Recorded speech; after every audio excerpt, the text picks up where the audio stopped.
محفل تمام ہو چکی تھی۔ وہ بھی کمرے میں چلا گیا۔ دروازے پر لگے پردے کو الٹے ہاتھوں سے ہٹا کر وہ اندر داخل ہوا۔ پردہ ہٹتے ہی پہلا منظر دل نشیں تھا۔ اف! وہ بیڈ پر ایک پاؤں رکھے گھنگرو اتار رہی تھی، جو بھی کچھ دیر پہلے ہی رقص و سرور کی محفل میں طبلے کی دگڑ دم اور سستے داموں بجنے والے باجے کی آواز میں منمستم ہونے کی غرض سے پہنے تھے۔ اس کی دودیا رنگت کے پیر لشکارے مار رہے تھے، جن میں مہندی لگے ہاتھوں کی چمک اٹھ رہی تھی۔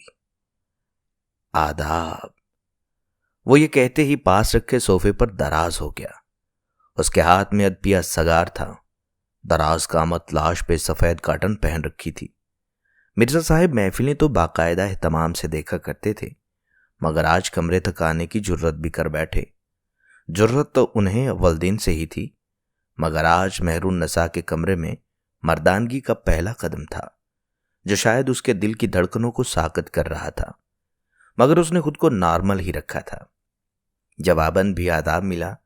اس کے سنہری بالوں کا آدھا حصہ کمر تک پھیلا ہوا تھا اور آدھے بال لٹک کر اس کے چہرے کو چھپا رہے تھے۔ وہ بے نیازی سے گھنگرو اتار رہی تھی۔ اس کی یہی بے نیازی اسے کوٹھے میں مغرور طوائف کہلاتی تھی۔ وہ کوٹھے میں موجود سب سے الگ تھی۔ کمرے کی سرخ روشنی میں اگربتی کی بھینی بھینی خوشبو اٹھ رہی تھی۔ ٹیبل پہ گلدان بڑی نفاست سے رکھے تھے۔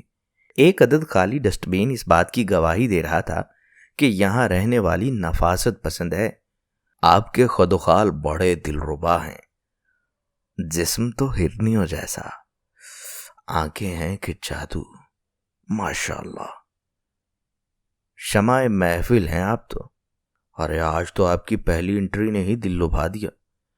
مجھ سمیت کئی خانزادے بڑی تڑپ لیے پھرتے ہیں آپ کی، اور آپ سے ملنے کا اشتیاق بھی لیے بیٹھے ہیں۔ بھائی واہ، ماشاءاللہ کیا حسن پایا ہے آپ نے۔ لگتا ہے خدا نے بڑی فرصت سے تراشا ہے آپ کو۔ یہ کوئی نئی بات نہیں تھی، مگر اس کے لیے نئی بات تھی۔ سفید پوش نفاست کا ملبوس اوڑھنے والی شخصیت میں ایک بھیڑیے کی روح دکھائی دینے لگی، جس کے دانتوں میں اسے اپنے جسم کے حصول کی رالیں ٹپکتی نظر آ رہی تھی۔ وہ نوعارت تھی مگر پیشہ ور طوائف نہیں تھی۔ اپنی غلطیوں سے بھاگتے بھاگتے زندگی اسے کوٹھے پر لے آئی تھی۔ ایسی غلطیاں جس کے داغ جسم پر یوں لگے اگر انہیں کھرچ کر مٹانے کی کوشش کی جائے تو روح سے خون رسنے لگے، اور یہ نشان ایک گہرے زخم کی صورت ابھرنے لگے۔ یہاں آئے اسے بمشکل 3 ماہ ہوئے تھے۔ گولڈن فراق پہنے ایک شوخ چنچل کمسن حسین طوائف، جس کی جوانی پھوٹ پھوٹ کر رخساروں سے بہہ رہی تھی، اب کہ وہ بیڈ کے کراؤن سے پشت لگائے بیٹھی تھی اور اسی بے نیازی سے کنگن اتار رہی تھی کہ وہ شخص پھر گویا ہوا۔ کیا خیال ہے پھر کل جب ہمارے نام ہو جائے تو کیا تماشا ہو۔ اس کے لہجے میں زہر بھرا مٹھاس تھا اور بے حیائی کی تمکنت جو دھوئیں میں اڑ رہی تھی۔ باعزت شہری کا روح بغیرتی کا اشتہار بن چکی تھی اور اس کی نشتر جیسی باتیں اس معصوم چڑیا کی روح کو گھائل کرتی جا رہی تھی، مگر وہ پورا اعتماد لہجے میں سنتی جا رہی تھی۔ پھر ایک دم بھڑک اٹھی۔ آپ جا سکتے ہیں۔ مرزا صاحب کے چہرے پر ناگواری نہ جانے کب غصے میں بدلی۔ جیب میں ہاتھ مارا اور پیسوں کی ایک چھلکتی گڈی اس کے سامنے پھینک دی۔ یہ لو اپنا معاوضہ، تمہارا یہی کام ہے اور تمہاری یہی نوکری۔ تمہاری جرت بھی کیسے ہوئی ایک رنڈی ہو کے میرے سامنے بولنے کی؟ پیسے کا غرور اس کے لہجے سے ٹھاٹھے مار رہا تھا۔ تم ایک طوائف ہو اور طوائف ہی بنو۔ غصہ، طنز، غرور، یہ سب مل کر ایک گھناؤنا روپ دے رہے تھے۔ نہ جانے اس سیٹ کو کیا زوم کھائے جا رہا تھا کہ وہ مسلسل اس لڑکی کی عصمت خریدنے کو ایک احسان کی طرح جتا رہا تھا۔ مہرو، یہ کیسا شور ہے؟ باہر سے آواز آئی اور وہ آواز دیتی اندر داخل ہوئی۔ یہ مالکن تھی، یہ شاید کوٹھے میں موجود طوائفوں کی سردار تھی۔ جو بھی تھی بڑی روبدار آواز میں اندر داخل ہوئی۔ سائڈ پہ ایک معاشرے کا شریف ترین سیٹ سگار پیتے ہوئے دھوئیں سے کمرے میں بدبو پھیلا رہا تھا، اور بیڈ پر پڑی نوٹوں کی گڈی ہر چیز کو کھلی کتاب کی طرح آشکار کر رہی تھی۔ وہ لڑکی سر جھکائے خاموش بیٹھی تھی کہ جیسے اسے سانپ سونک گیا ہو۔ ایک پل کو خاموشی کا سانپ کمرے میں موجود ہر چیز کو ڈس گیا، مگر یہ خاموشی اس عورت کی روبدار آواز نے توڑ دی۔ ارے مرزا صاحب، آپ کو منع کیا تھا، آپ باہر تشریف لائیں، میں سمجھاتی ہوں نا آپ کو۔ सेठ मिर्जा अपना सिगार डस्टबिन में फेंकते हुए गरूर भरी एक फातिहाना मुस्कुराहट लिए उठ गए और वो बड़ी औरत उसे बाहर ले गई। देखें सेठ साहब, ये लड़की नहीं है, पिछले 3 माह से इसे खासी अपनायत दी है। बेचारी नाकाम आशिका है, मुआशका निभाने के चक्कर में घर से भागी थी और 4 दिन लड़के ने अपनी रंगरलियां मनाने के बाद इसे बेयारो मददगार छोड़ दिया। ये मेरी सोने की चिड़िया है, आप जरा हौसला रखें, गुस्से पे काबू पाएं और कल आएं।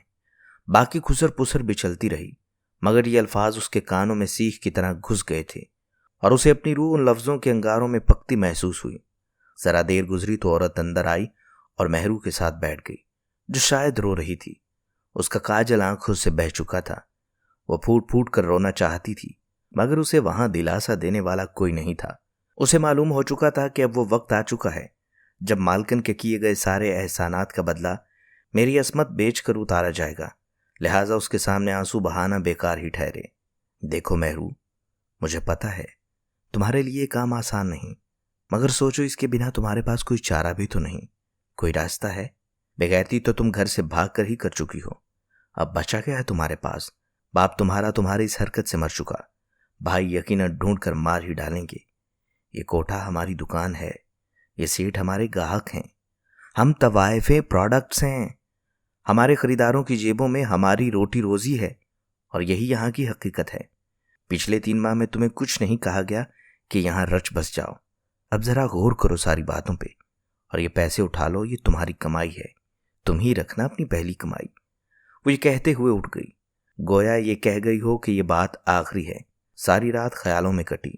नींद की गोलियां भी अगर होती तो बेअसर होती। खुली आंखों से ही रोते रोते सहर हो चुकी थी। वो रात भर दीवारों से बातें करती रही। रात भर सोचती रही, मेरे बाबा मेरी वजह से बीमार हुए, भाई मुझे मार डालेंगे, और ये यकीनी बात थी। खानदान में कोई है ही नहीं जिसके पास जाए, कोई राह नहीं, कोई घर नहीं। बाहर भीख मांग लूंगी, मगर कैसे? ये माशा वहां भी मुझे नहीं छोड़ेगा। ये लोग भेड़िए बन चुके हैं। वक्त बढ़ता गया, फजर से जोहर हो चली थी। उसने चाय मंगवाई, मगर सोचे मुसलसल घेर चुकी थी। शाम की सुर्खी बढ़ेगी और दर्द की कंदीलें रोशन हो जाएंगी। आज फिर उसे घुंघरू पहनने होंगे, नाचना पड़ेगा, और इसके साथ साथ उस मगरूर सेठ की गलीज निगाहों की तस्कीन और उसकी शराफत में लिपटी जिस्म की भूखी रूह की ग़िज़ा बनना पड़ेगा। उसे ये सब कुछ सोच कर खौफ आ रहा था। तुम एक तवाइफ हो और तवाइफ ही बनो, जो तुम्हारे हक में बेहतर होगा। ये ख्याल उसके दिमाग में चोट की तरह लगा और वो तड़प उठी। ये कैसी गाली है, ये कैसा ताना है? क्या मेरा वजूद यहाँ इस बात की दलील के लिए काफ़ी है? हाँ, बिल्कुल। एक अनजानी आवाज़ ने उसे यकीन दहानी कराई और वो सहम गई। क्या ये औरतें जो अपना आप बड़ा खुशी के नाम सरेआम बेचती हैं, आज़ादी के नाम पर, ये तवाइफें नहीं हैं? इन्हें क्यों आज़ाद ख्याल जाना जाता है? इनके साथ मिलकर ये माशा आज़ादी के नारों से गूंजता है, मगर मैं भी तो एक औरत हूँ। क्या मुझे ये माशा तवाइफ की गाली से नवाजता रहेगा? क्या वो औरतें जो अपना जिस्म अपनी मर्जी से सरेआम मेरी जिस्म मेरी मर्जी का राग लापने वालियां हैं, वो तवाइफ नहीं हैं? क्या ये गाली सिर्फ मुझ जैसी औरतों के हिस्से में आई? ये मॉडर्निज्म का शिकार औरतें क्या तवाइफ के जुमरे में नहीं आती? हाँ, मैं तवाइफ हूँ, मगर ये माशे के शरीफ ज़ादे जिनकी गलाजत के कब्रिस्तान यहाँ उसके कोठे में दफन हैं, क्या ये इंसान नुमा भेड़िए नहीं हैं? यहाँ आने जाने वाला हर शख्स क्या अपने किरदार में आला फिरौन नहीं है? ऐसे हजारों सवाल उसके जहन के गुंबदों से टकरा रहे थे। वो मुंतशिर ख्याली का शिकार थी। दर्द की नीली रगें फट चुकी थीं। दिल की धड़कनें इतनी तेज हुई गोया दिल फटने वाला है, और एक चीख ने कमरे को हिला कर रख दिया। उसके हाथ से घुंघरू गिर चुके थे और वो खुद उन घुंघरुओं पर धड़ाम से गिरी और उसके नथनों से खून जारी हो गया। दिमाग की नसें फट चुकी थीं।